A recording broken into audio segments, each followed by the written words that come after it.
Now it is time, as we do in many shows, for the silliness to come to an end, and we talk about the serious issues of the day with Pothead Punditry. This will be Pothead Punditry episode number 12. It will be posted in due course on our YouTube channel, which is linked to stonerjesus.net. Tonight we're covering warrantless home searches, and we're going to talk about Ron Paul. It's all coming at you right now. Pothead Punditry episode number 12.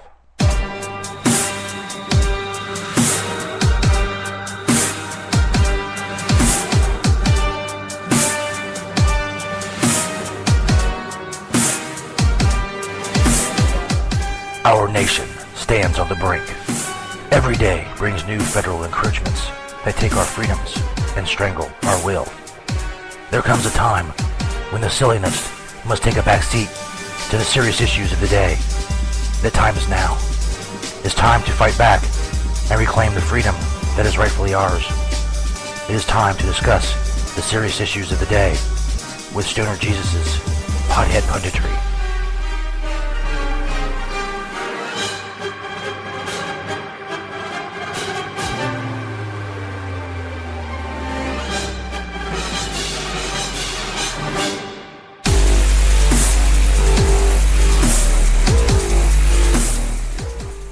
Yes, it is time for Pothead Punditry episode 12 on the Stoner Jesus Show Live. We put away the silliness. We talk about the serious issues of the day. Of course, the little theme song that I provided by Taylor_MTPG on Twitter. And he's been in the chat room all night, pretty much all night, here at the Stoner Jesus Show. Couple stories we want to talk about. And after the next break, we'll play this Ron Paul clip, because it's pretty long, but it's good to listen to hear someone. If you're looking for someone to vote for president, give Ron Paul a look. That's all I'm saying. Go listen to what he has to say. Go on YouTube and search Ron Paul. Whatever you got to do. But first, warrantless security checks of your home. This is from EricPetersAutos.com. What will we say when the government announces that for security reasons, it will be conducting random searches of our homes? That we will be required by law to open our doors and stand aside while government agents do a walkthrough just to be sure, and of course, to keep us safe. It is a serious question, not, as I will be accused of purveying, the author says, exaggerated or paranoid. After all, we are already told specifically that we have no legal expectation of privacy when we're out in public, and it's been implicit for years now that we have very little left in the way of Fourth Amendment rights anywhere, even in our own homes. See, for example, the recent Indiana Supreme Court decision, and that's linked to OutsideTheBeltway.com, an Indiana Supreme Court decision that a homeowner has no right to resist even an illegal, warrantless, and probable cause-free entry by cops. A cop, possibly psychotic, without doubt armed and packing the state's authority to administer lethal violence, can literally kick in your door for absolutely no lawful reason whatsoever. And if the homeowner resists, it is the homeowner in violation of the law. If, say, you are asleep in bed and are awakened suddenly by the sound of your door being kicked in, and you, fearing for your life, grab the pistol you keep by your bed and shoot the unknown berserker, it is you who will go to prison. We believe, said these latter-day Ronald Frieslers, I'm not sure what that means, that, quote, a right to resist an unlawful police entry to a home is against public policy and is incompatible with modern Fourth Amendment jurisprudence. Let me read that again. This is from the Indiana Supreme Court decision. We believe a right to resist an unlawful police entry into a home is against public policy and is incompatible with modern Fourth Amendment jurisprudence. Continuing, we also find that allowing resistance unnecessarily escalates the level of violence and therefore the risk of injuries to all parties involved without preventing the arrest. In other words, they're going to arrest you no matter what. Your resistance is futile. And of course, the story continues. We are told that we must submit and obey at airports, but that is hardly the end of it. As predicted, submission training is being expanded to bus stations and interstates. The Department of Homeland Security is deploying its Viper visible intermodal prevention and response, which we've talked about before on Punditery. Squads of khaki-clad, side-armed wearing, black-shirted American SA all over this land for the sole purpose of further routinizing random, probable cause-free searches and, of course, assaults on what used to be regarded by most people as their invaluable personal space. Get people to accept crutch grabs and they will soon accept anything. The government knows this, which is precisely why the government is doing this. There is simply no rational reason, for example, to herd people leaving a train or a bus, and that's linked at motherjones.com, or a bus into a gauntlet of cops for a session of submit and obey. Yet this has been done, is being done, and will continue to be done, because it acclimates people to the unreasonable, the unfair, the abusive. It is the whole point of the exercise, you see. And indeed it is. They may then get you used to giving up your rights. Anyway, continuing, let's find the other. We have a couple other stories. Oh yeah, 17 economic quotes. We'll go through this. We'll do Ron Paul in the next segment. 17 quotes about the coming global financial collapse that will make your hair stand up. And this is linked. This is from the Economic Collapse blog.com. It's reprinted on Infowars.com. Talks about the upcoming financial collapse, and it has 17 quotes. I'm going to go through all of them, but just a few. 17 quotes as from high-ranking people, I guess, in the world of finance about the coming implosion of the world economy. Number 1, Credit Suisse Fixed Income Research Unit says, we have seemed to have entered the last days of the euro as we currently know it.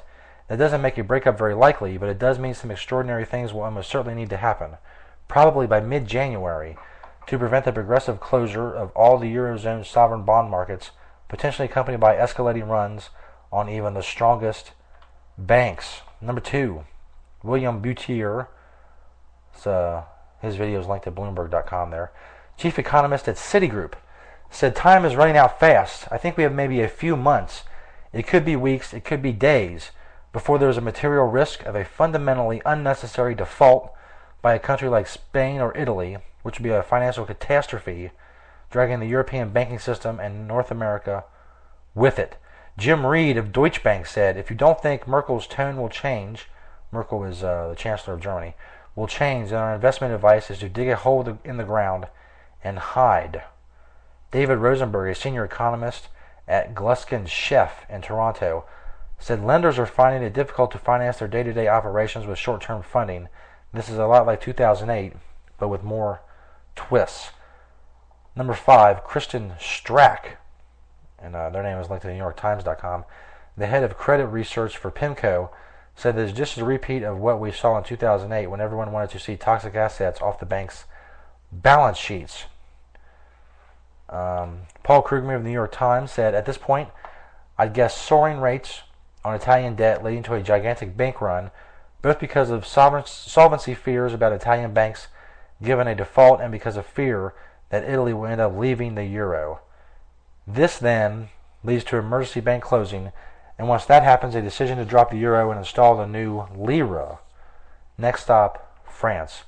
In other words, a complete collapse of the European economic system, which will destroy our economy even further.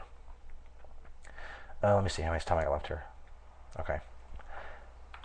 Paul Hickey of Bespoke Investment Group said more and more we are hearing anecdotal comments from individuals and professionals that this is the most difficult environment they've ever experienced, as the market is like a fish flopping around after being taken out of the water.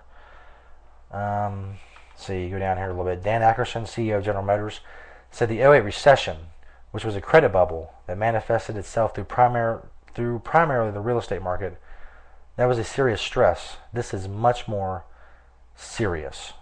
Francisco Gerzelli of Goldman Sachs, which are like the people when it comes to the 1%. Goldman Sachs is the 1% of the 1%. Pressures on euro-era sovereign bond markets had progressively intensified and spread like a wildfire. Jim Rogers from CNBC said in 2002 it was bad. in 2008 was worse, in 2012 or 2013 is going to be worse still. Be careful. And it goes on and on. This is what's coming, people. Are you ready?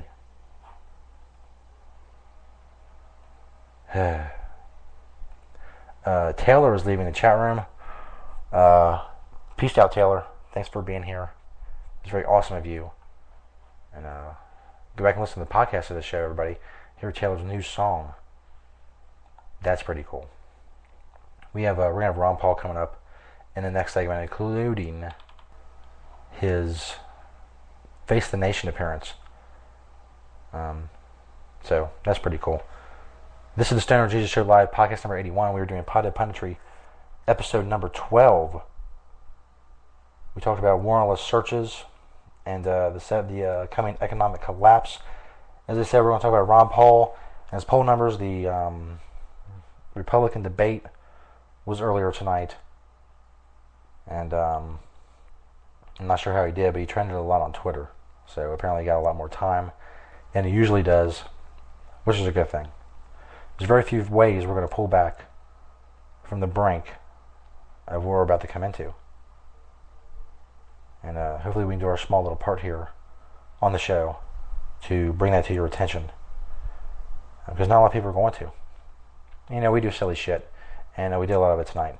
But when it comes right down to it, you know, if you have kids or if you have a family, this is the kind of stuff that affects you and is real.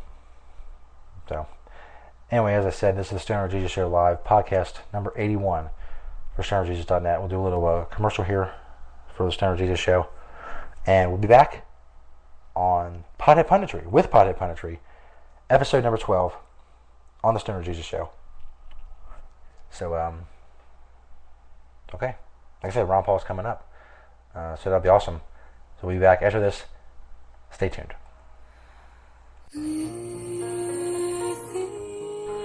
Hello friends, your old pal Stoner Jesus here. One of the sponsors of the Stoner Jesus Show, our newest sponsor, is Tweed Rolling Papers. Check out smoketweed.com. It's a Tumblr, so if you got a Tumblr, you can follow it on there. Also, you can check them out on Facebook at Smoke Tweed. It's facebook.com/rollmytweed. Tweed Rolling Papers. They travel from city to city, selling their papers. They're the class of the class when it comes to rolling papers. Tweed Rolling Papers. Check out smoketweed.com and check out Smoke Tweed on Twitter. Tweed Rolling Papers, roll with class. Another proud sponsor of the Stoner Jesus Show.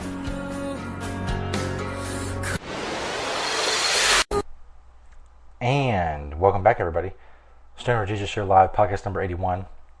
We're doing Pothead Punditry number 12, which will later be put up on YouTube.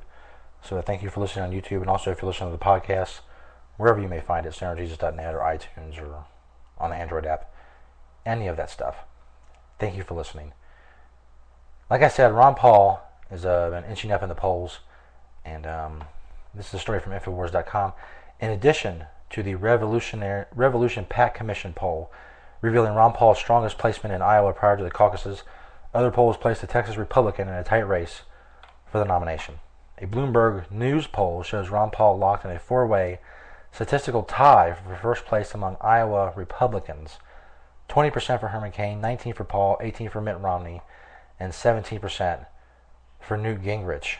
Meanwhile, an Iowa State Gazette KCRG poll places Paul 5 points behind Cain, and a New Hampshire poll shows Paul tied with Newt Gingrich for second place behind establishment candidate Mitt Romney. A public policy poll presented Paul as the only Republican candidate to best Obama among independent voters, 48 to 39%, and a late October CNN Time poll also showed him in the top three in the key states of Iowa, New Hampshire, and South Carolina, according to MarketWatch.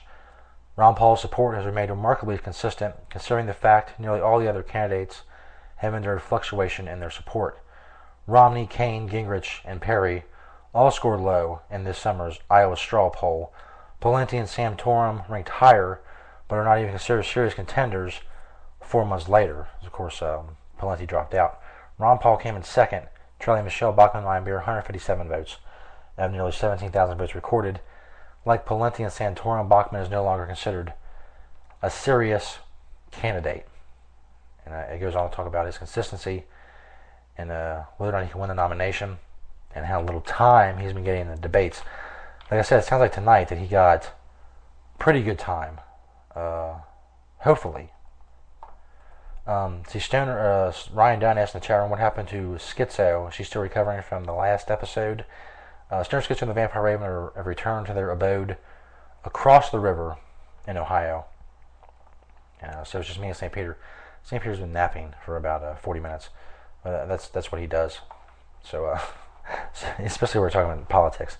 Like I said, it's important shit for people to know, and that's why we talk about it. Ron Paul was on Face the Nation this past Sunday, and here is the spirited debate he had with the moderator of Face the Nation. Ron Paul, like I said, does search Ron Paul on YouTube if you want to give him a listen and see if your views coincide with his views. So here it is, Ron Paul from Face the Nation this past weekend. Don't look now, but it happened. Ron Paul may have been a fringe candidate before, but he has moved into a statistical tie for the lead in Iowa, where the first contest will be held in just a matter of weeks.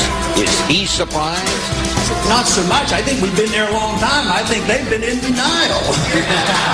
Nor is he bashful about where he says our economic problem began. The Federal Reserve is immoral, it's unconstitutional, and it's a disaster. As for foreign policy and a strong national defense, I think military spending diminishes our defense. I'd much rather see that money spent at home. he's with us to talk about that and a lot more. Then we'll turn to the deepening Washington gridlock over taxes and the deficit. We'll hear from Pennsylvania's Republican Senator Pat Toomey, a member of the so-called super committee that's grappling with that. And we'll bring in West Virginia's Democratic Senator Joe Manchin, who has his own ideas about the mess Congress is in, as we explore the broader question.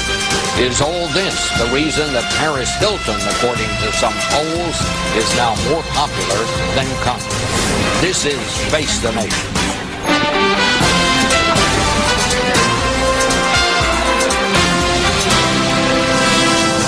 From CBS News in Washington, Face the Nation with Bob Schieffer. And good morning again. We begin this morning with Congressman Ron Paul. The polls, Mr. Paul, suggest that you are now in the thick of it out in Iowa, basically in a statistical tie with Romney, with Kaine, and with Mr. Gingrich. So I want to ask you some questions now that you're among the front runners. We need to know more about your positions on the issues. And I want to start with foreign policy, because your statements over the years, posted on your website and elsewhere, some of the things you have said in the debates, suggest that you believe that 9/11 happened because of actions that the United States took. Is that correct? Well, I think there's an influence, and that's exactly what the 9/11 Commission said. That's what the DOD has said, and that's also what the CIA has said, and that's what a lot of researchers have said. And just remember, immediately after 9/11, we removed the base from Saudi Arabia, so there is a connection. That doesn't do the whole full explanation, but our policies definitely had an influence, and you talk to the people who committed it and those individuals who would like to do us harm, they say, yes, we don't like American bombs to be falling on our country, and we don't like the intervention that we do in their nations. So to deny this, I think, is very dangerous. But to argue the case that they want to do us harm because we're free and prosperous, I think is a very, very dangerous notion, because it's not true. Well, I would question the import of what some of those commissions found that you cited there. But basically what you're saying, Mr. Paul, is that it was America's fault, that 9/11 happened, and it was our fault that it happened. No, I think that's a misconstruing of what I'm saying, because America is you and I, and we didn't cause it. The average American didn't cause it. But if you have a flawed policy, it may influence it. When Ronald Reagan went into Lebanon, he deeply regretted this, because he said if he'd have been more neutral, those Marines wouldn't have died in Lebanon, because the policy was flawed. The same thing that McNamara said after the Vietnam War, and he wrote in his memoirs that, you know, if he would have changed, if we don't learn from our policies, it won't be worth anything. So I'm saying policies have an effect, but that's a far cry from blaming America. Well, I mean, in America, you're supposed to be able to criticize your own government. You're supposed to be able to criticize your own government without saying you're un-American. But that's what the implication. But what you are saying, it was the government's fault. That basically is what you are saying. Let me move on from something else. I'm saying the policymaker's fault. The policymaker's fault. Contributed to it. All right. Contributed to it. Let me ask you this. Am I correct that your idea of how to discourage Iran from building nuclear weapons is to be nicer to Iran's leaders? Is that correct? Well, no, I think to be, you know, we have 12,000 diplomats. I'm suggesting that maybe we ought to use some of them. But just think of how we prevented a nuclear war with the Soviets when the Soviet missiles were put in Cuba. We didn't say we're going to attack you. Kennedy and Khrushchev talked, and they made a deal. You take your weapons out of Cuba, we'll take them out of Turkey. That's the kind of talk that I want. I think the greatest danger now is for us to overreact, and this is what I'm fearful of. Iran doesn't have a bomb. There's no proof. There's no new information regardless of this recent report. And for us to overreact and talk about bombing Iran, that's much more dangerous. We got the Libyans to get rid of their nuclear power and their nuclear weapons, and look at what happened to them. So we got to understand that. May I interrupt just for a second? No one has suggested in the U.S. government that we are going to bomb Iran. What they have said is that we're going to impose very tough sanctions. You are against sanctions on Iran, is that correct? Yeah, because sanctions are the initial step to war. I was opposed to all the sanctions for 10 years and the bombing that was occurring with Iraq, because I said it would lead to war. But if you say nobody's suggesting it, why don't you listen to the debates? I mean, listen to some of the other candidates. May I correct you? I am listening to the debates. I know there have been some candidates who've talked about that, including Mr. Romney. The United States government has not said we're going to bomb Iran. I mean, that's just a fact. No, obviously they haven't said that, but the implication is nothing is off the table. You've heard those statements. Well, yes. All right.